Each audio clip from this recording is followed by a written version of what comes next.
Welcome back, Film Buff. Straight Shooter here, and this is review 2 of 5 today, if you can believe it.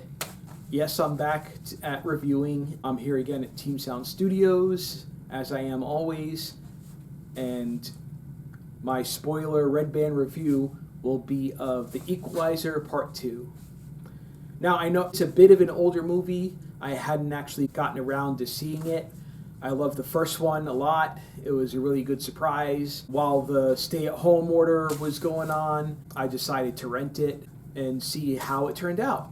It was directed by Antoine Fuqua, stars Denzel Washington, who I believe was the only returning character from the first movie. He plays Robert McCall. There were some other actors in it that I recognized, like Bill Pullman and Melissa Leo. So the synopsis of the movie is that McCall is now a Lyft driver. And on the side, he helps out with friends with tasks that, most people couldn't do, requires his, dare I say, special set of skills. One day, a passenger attacks him because a friend of his double-crossed him. So he kills the guy. The target that his friend was going after, he helps him escape. The friend's name is York.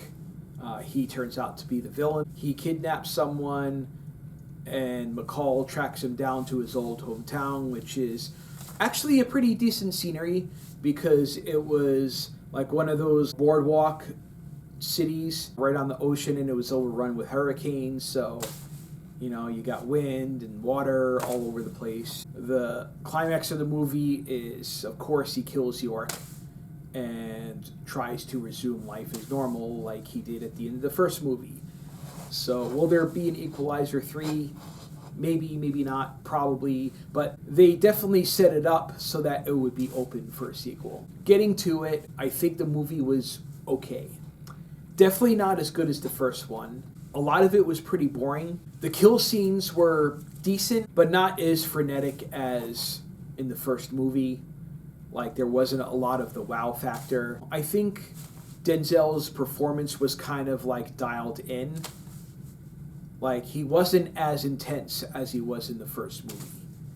And that was one of the things that really sold me on the first movie, is because he could be so mild-mannered, like at work or with his friends or whatever, but when he sets that timer and he's ready to start fucking people up, it's like a switch going on. It just felt like he was going through the motions in this movie. Maybe there was a contract for the second movie, and maybe he wasn't as into it, or maybe it was to fulfill studio obligations. Who knows? But it just didn't feel like this movie was anybody's passion project. It's unfortunate sometimes when you come out with an obligatory sequel, because going in that it's probably not going to be as good as the first movie. Definitely not better, because there's nothing special that makes it stand out. It's like cookie cutter. I was meaning to see it. I finally saw it, and, it was just okay. After seeing the movie, I didn't think it was worth actually making the sequel. But that's just me. That's how I see it, like I always fucking say. And to sum up, I would give the movie a C-. There we go. Yeah, because I just wasn't really entertained by this one. I just felt like everything was kind of unrealistic to be a Lyft driver and to have all the shit happen to you while you're doing that. I don't know. Maybe because I'm a Lyft driver part-time, so maybe I took too much out of it. But of course it is a movie. You got to take it for what it is, but at the same time, a lot of it was kind of laughable. I mean, don't get me wrong, it's not... If you like the first movie and you're really curious about the second one, I wouldn't say don't watch it, but I would just pre-warn you to not have your hopes up, to be blown away or be like, yes, this is such a worthy sequel to the first one. I'm so glad they made this.